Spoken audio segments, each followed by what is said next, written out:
Okay, guys, so I want to talk to you today a little bit about the inflation numbers that came out this morning. They were bad. And some people might say that the video that I posted last week was completely wrong and awful. Point number one on that is I was talking about inflation for the next 12 months. I still maintain what I said in that video is going to be what plays out over the next 12 months. We're still seeing residual things. The thing that I was wrong about was how I was under the impression that things were going to continue to decelerate with inflation. Obviously, that's not what happened. The data came out and we had an acceleration. And the reason why is because of the way that inflation is measured. It's measured year over year, not month over month.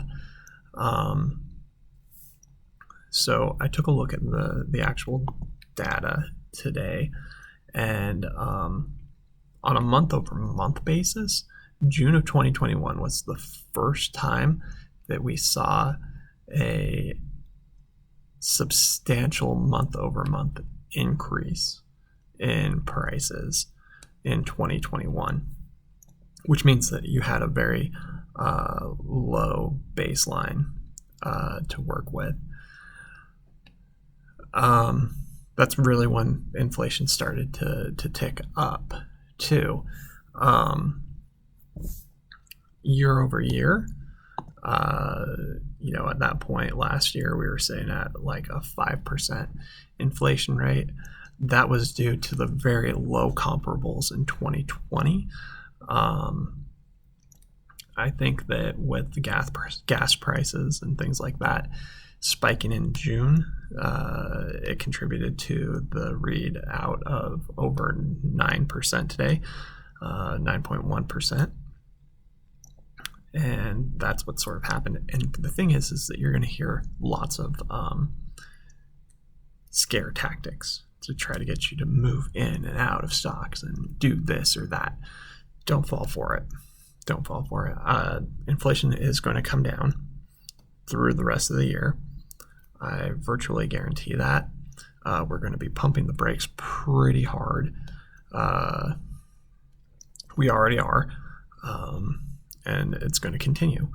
The thing that I want to point out is that year over year, the numbers can be increasing, but month over month, the numbers could be decreasing. That's just sort of the way that things work with inflation. You could actually have decreasing numbers and increasing numbers at the same time because you're looking at different time scales.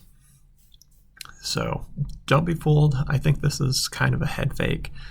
I don't think that inflation is going to continue accelerating.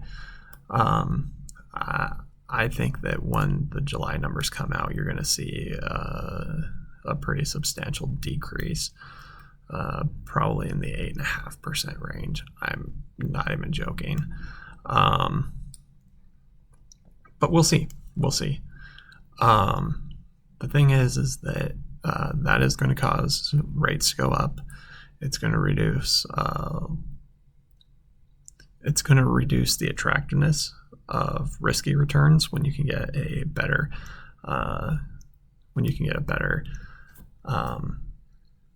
risk-free return on your money. So things are looking up in that sense. If you're into risk-free investing. Buying things like CDs and treasuries and all that good stuff. But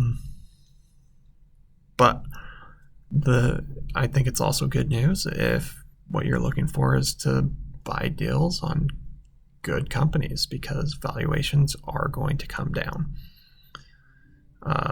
What I think you should be doing at this point is buying companies whose valuations probably aren't going to get beat up that much. They've already been beaten down to a pulp. Make sure that you're picking up good deals, and then they'll sort of maintain and possibly get you a decent return in the meanwhile. while the rest of the market crumbles around them. And then what you want to do is you want to translate those funds, rotate those in to some assets that really get clobbered over the next couple of months. Anyway, short video today, but I was wrong about inflation in some sense, but I still think that over the next 12 months, I'm going to be right and things are going to play out like I said last week. Good luck out there. Don't get scared. Stay rational, and everything is going to be okay. We'll talk to you later. Bye.